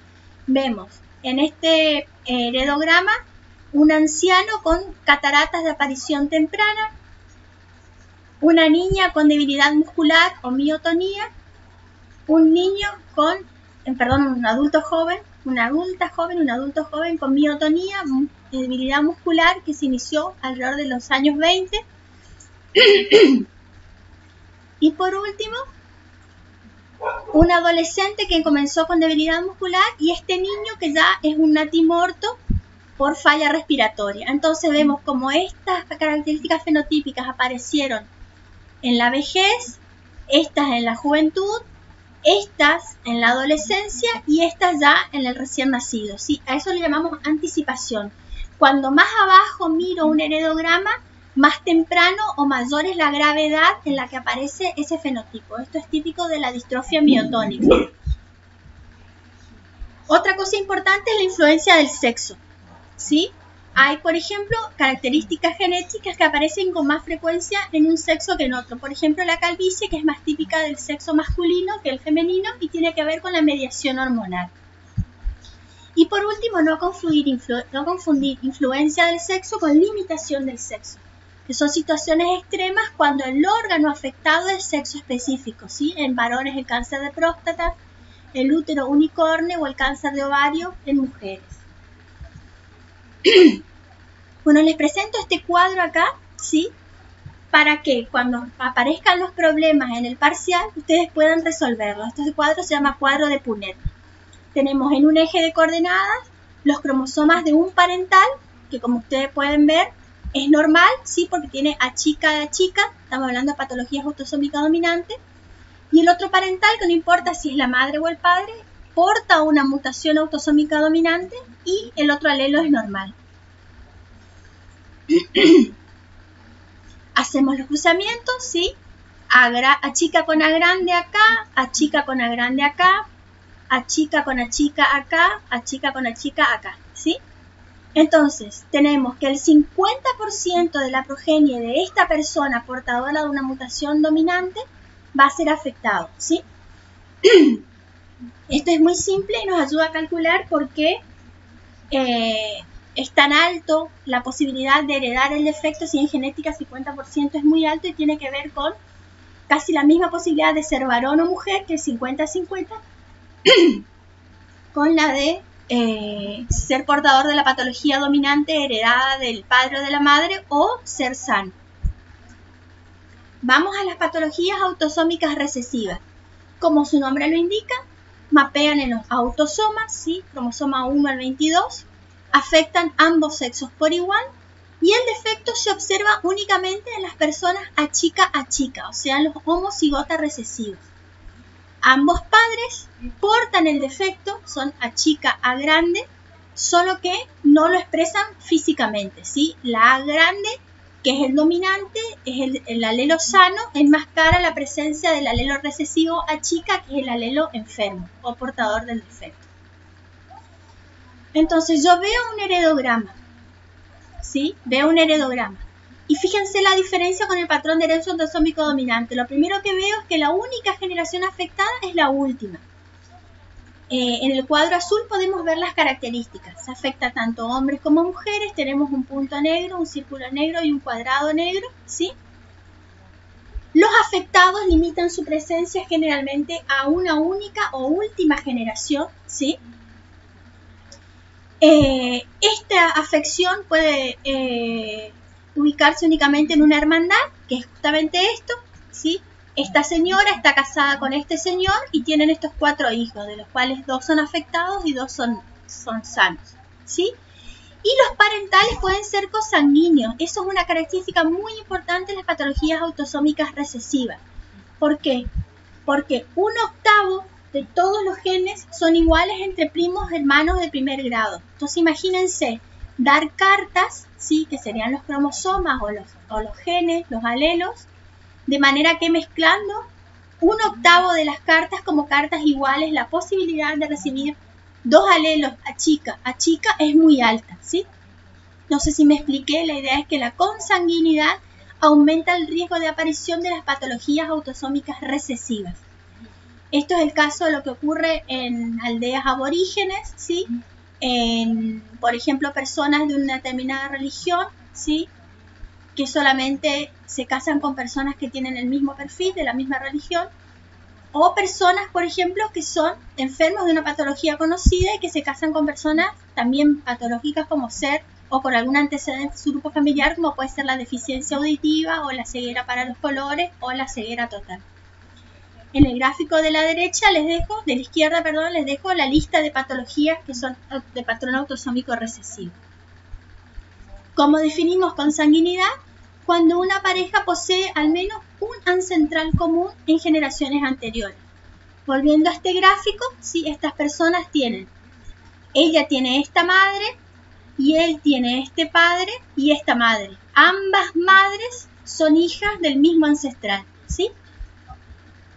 Primos en primer grado, como ya les dije, tienen 1/8 de los genes compartidos, o sea, una alta posibilidad de consanguinidad o patologías autosómicas recesivas por origen común. Imagínense si son tío, sobrina, nieto, abuela o hermano fraterno, ¿sí? La consanguinidad es altísima. Bueno, ahora un poquito más difícil, vamos a ver este cuadro. Yo en este gráfico les puse acá cromosomas cualquiera que tienen una bandita negra, ¿sí? Que son el autosómico recesivo. Este es el A chica, este es el A grande, que es normal. Otro papá o otra mamá con una chica marcada y una grande marcada. Hago los cruzamientos de todos los posibles cromosomas, ¿sí? Y obtengo una hija o un hijo con los 2 cromosomas A chica, que es afectado, ¿sí? 50% o 2 hijos con la misma constitución cromosómica que los padres, que son portadores sanos, ¿sí? Tienen una A chica marcada con negro y una A grande que enmascara, o sea, aportan el defecto pero no lo manifiestan físicamente. Y por último, un 25% de la progenie que no manifiesta ningún defecto ni porta ninguno de los defectos. Entonces le pongo las letras para que entiendan. Estamos hablando de 25% de personas a chica en los hijos, en la progenie, ¿sí? 50% de personas portadoras sanas, igual que los padres, y un 25% otra vez, o lo mismo que un cuarto, 2 cuartos, 2 cuartos, un cuarto o un medio y un medio, que son normales. O sea que si yo junto todos los portadores sanos y los normales, me queda la proporción 3:1, que es lo mismo que 25% de afectados. Es por eso que todas las patologías autosómicas recesivas se dice que tienen un riesgo de recurrencia de 25%. Si nosotros armamos un cuadrito de Punnett, que es exactamente lo mismo que el crucigrama que hicimos de los cromosomas atravesados, ¿sí? Pueden hacerlo de cualquiera de las dos maneras en el parcial o que les resulte más cómodo. Tenemos A grande y A grande, una persona normal. A grande y A chica, dos personas portadoras sanas y una única persona A chica que porta la enfermedad porque no tiene ningún alelo, ¿sí? Que le defienda de esa patología. Los 2 alelos están afectados. Esto es lo mismo, solo que en vez de tener 2 papás portadores sanos, tengo un papá autosómico recesivo completo, homocigota, y el otro papá autosómico dominante completo. Y fíjense que los 4 hijos tienen la misma constitución cromosómica de ser portadores sanos del defecto. Portan el alelo A chica, que es recesivo, por lo tanto no se expresa físicamente porque está el alelo A grande que lo enmascara. Este es otro ejemplo más complejo. Tenemos un individuo homocigota recesivo portador del defecto y el otro individuo de la pareja es portador sano, ¿sí? A grande, a chica. Hago los cruzamientos y obtengo el 50% de la progenie afectada, ¿sí? O un medio, a chica, y el 50% restante de la progenie con una posibilidad de heredar el gen alterado siendo portador sano igual que uno de los parentales. Entonces, hasta ahora, todos los patrones que vimos, autosómico dominante, autosómico recesivo, se hacen los Punnett con letras A grande para dominante, A chico para recesivo. Ahora, esto es lo mismo que acabamos de ver, pueden hacer el Punnett o pueden hacer el dibujo de los cromosomas, lo que les resulte más fácil. Cuando pasamos a patologías ligadas al sexo, tenemos que identificar el sexo de la mamá, el sexo del papá y el sexo de los hijos, ¿sí? Entonces no se usa más la nomenclatura a chica y a grande, ¿sí? La herencia ligada al sexo o patologías ligadas al sexo con patrón de herencia ligado al sexo dominante o recesivo son exclusivos de los genes que mapean en el cromosoma X y en el cromosoma Y, ¿sí? Pueden ser recesivo dominante, como ya les dije. Las mujeres solamente manifiestan el defecto si ambos cromosomas X están mutados. Y los hombres, como tienen un solo cromosoma X y un Y, reciben la denominación de hemicigotas, ¿sí? La herencia ligada al cromosoma Y también puede ser recesiva o dominante. Entonces, vemos este heredograma y vemos mujeres con puntos negros marcados. Todas son portadoras del defecto ligado al X recesivo. Tiene un X normal dominante y un X patológico recesivo. Por eso porta el defecto, pero no lo manifiesta físicamente. No está todo el círculo completo pintado de negro como afectado. ¿Qué pasa en estos heredogramas? Lo primero que nos llama la atención en ligado al X recesivo es que los afectados son exclusivamente hombres, como podemos ver en el punto 1 de la tabla naranja y como podemos ver en el heredograma en los 4 cuadros negros que representan los 4 varones afectados. Siempre, absolutamente siempre, la transmisión ocurre a través de la madre, que es sana o portadora, y nunca a la hija mujer, siempre al hijo varón, porque la hija mujer recibe un X de papá y un X de mamá. Entonces va a estar el varón sano dándole el alelo dominante sano a la hija mujer, ¿sí? No se observa transmisión varón-varón.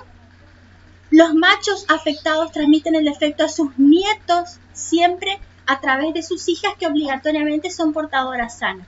Este señor de acá, afectado, no transmitió el defecto a sus hijos varones porque eso no es característico del patrón de herencia ligado al X recesivo.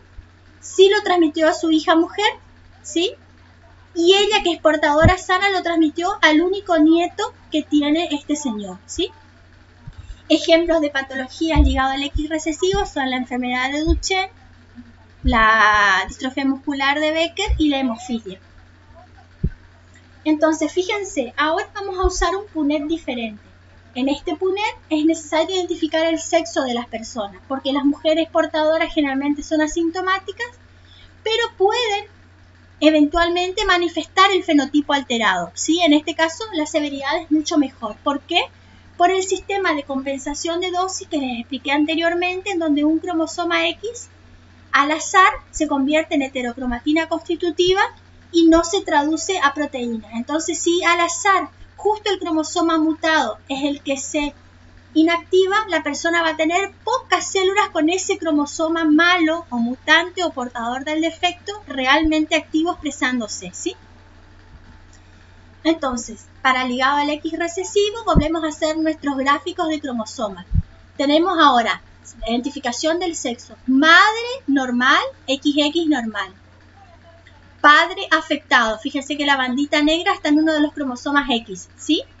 Entonces, yo hago el gráfico, hago los cruzamientos, cada cromosoma con sus otros cromosomas formando las gametas y me queda una hija portadora sana porque tiene un cromosoma X, el alelo dominante sano, otra igual, un varón sano y un varón sano, ¿sí?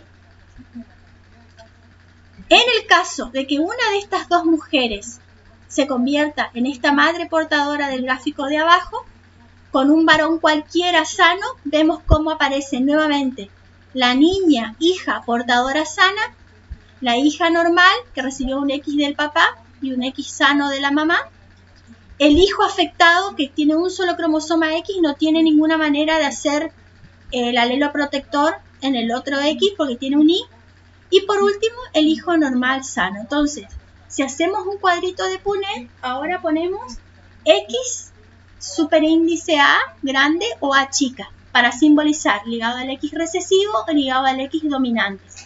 En el caso del gráfico superior, lo que tengo es que la mamá porta los dos alelos normales, A grande, y el papá porta el alelo A chico recesivo patológico. Entonces hago los cruzamientos, ¿sí?, de los X superíndice A grande o superíndice A chica, y aparecen igual que en el gráfico, que va a tener 50% de hijas mujeres portadoras sanas y 50% de hijos varones sanos. Esto es un error, esto acá es A grande, ¿sí? Esto es A grande. Son los dos hijos X superíndice A grande Y. Y en el gráfico de abajo tenemos el mismo Punnett del gráfico de al lado, en donde tenemos un femenino portador y un masculino normal. Entonces, al haber un femenino portador, aparece, ¿sí?, la mujer portadora sana o el varón afectado.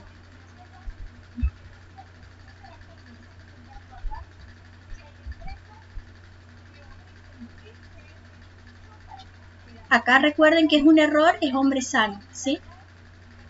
Es un error del slide. Habiendo entendido patologías con patrón de herencia ligado al X recesivo, intento entender las patologías ligadas al X dominante. ¿Cuáles son las 4 características que voy a ver en el heredograma? Es obvio que es dominante porque habíamos dicho autosómico dominante que tiene varias personas afectadas en todas las generaciones. O sea, de entrada yo no pienso en recesivo cuando veo este heredograma, pienso o en autosómico dominante o ligado al X dominante. ¿Cómo diferencio entre los dos?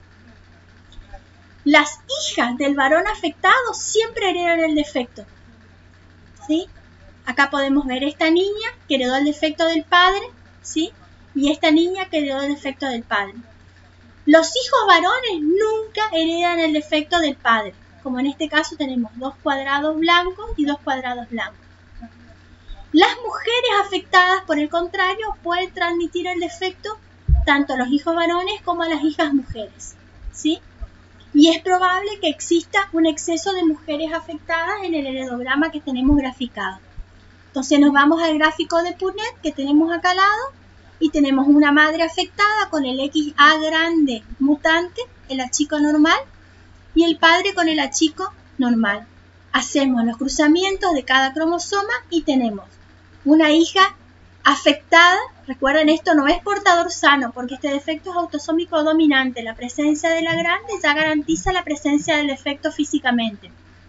Una hija sana, A chica, un hijo afectado, XA grande, y un hijo normal igual que la hija anterior. Entonces, como para ayudar en esta comprensión del patrón de herencia dominante ligado al cromosoma X, sabemos que cada vez que el padre es afectado, 100% de las hijas son afectadas, porque reciben el X de papá. Sin embargo, ningún hijo varón es afectado porque recibe el X de la madre y el Y del padre, ¿sí? Cuando tenemos la madre afectada, aparecen las variantes. 50% de chance en cada hija mujer de que sea sana. Acá, hijo varón sano, ¿sí? 50% de chance de que las hijas sean afectadas y el hijo varón afectado, ¿sí? Dependiendo de que el X de mamá, que es el mutante, tanto se hereda para hijos varones como para hijas mujeres. El último gráfico que tenemos es herencia ligada al Y, que en este caso sería, por ejemplo, el gen de la calvicie, en donde este patrón de herencia es muy simple de ubicar porque, a diferencia del anterior, que había pocos varones, tenemos solamente varones afectados, nunca hay mujeres. Entonces, el patrón de herencia más probable de un heredograma en donde todos los varones se encuentran afectados, o la gran mayoría, es que sea ligado al hijo. Recuerden que existen patrones de herencia que son no tradicionales, ¿sí? Por ejemplo, el de la herencia mitocondrial. ¿Cómo es la herencia mitocondrial? La madre porta en el citoplasma del ovocito todas las mitocondrias que va a heredar ese embrión después de fecundarse. Entonces, cuando una madre es afectada en sus mitocondrias, todos sus hijos, fíjense, los 4 hijos son afectados. Son normales únicamente las parejas con las que estos hijos se casaron. Acá se repite nuevamente, mujer afectada, todos los hijos afectados. Por el contrario, el varón afectado, ya sea este o este, no transmite las mitocondrias absolutamente a ninguno de sus hijos, ya que el espermatozoide pierde la cola al ingresar después de la fecundación a la zona pelúcida, en donde están las mitocondrias que ya usó durante todo su recorrido por el tracto reproductivo femenino. ¿Sí? Esto es evolutivamente se considera un beneficio, ya que la mayoría de las mutaciones en las mitocondrias están en las mitocondrias masculinas, debido a la gran demanda de energía que necesita el espermatozoide para movilizarse por el trayecto del tracto femenino, generando una gran cantidad de radicales libres que es nocivo para el ADN mitocondrial. Entonces se considera evolutivamente algo característico de la especie humana que las mitocondrias tóxicas expuestas a radicales libres del varón no se hereden, y sí se hereden las mitocondrias saludables que estaban en el ovocito, ¿sí? Que pertenecen al sexo femenino. Un ejemplo es la enfermedad de Leber. Y acá está el gráfico que les muestro cómo todas las mitocondrias están por fuera del ADN nuclear, en el ovocito, y en el espermatozoide están por fuera del ADN nuclear también, pero en la cabeza, la parte intermedia, porción intermedia del flagelo, ¿sí? Entonces, cuando hay fecundación, solamente permanecen en el cigoto recién fecundado las mitocondrias maternas. Entonces, el ADN nuclear se hereda de ambos parentales, ¿sí? Un individuo evaluado hoy por un test genético, tiene genes de sus padres, de sus abuelos, de sus bisabuelos, etc. Por el contrario, una persona evaluada hoy por su ADN mitocondrial solamente tiene mitocondrias de su madre, de su abuela y de su bisabuela, ¿sí? Esa es la diferencia. Algunos casos, cuando las mitocondrias no son todas mutantes, ya sabemos que el padre con la enfermedad no transmite a ninguno de sus hijos, ¿sí? Pero una madre con todas las mitocondrias mutantes la va a transmitir a todos sus hijos independientemente del sexo. La penetrancia es completa. Pero cuando la madre posee mitocondrias normales y otras mitocondrias mutantes, puede aparecer este riesgo intermedio, ¿sí? De gravedad, en donde hay hijos con mitocondrias normales, muchas mitocondrias mutantes o afectadas, o un término intermedio de mitocondrias afectadas. Para cerrar, este es el último slide para terminar la clase de hoy. Esto es pregunta de parcial.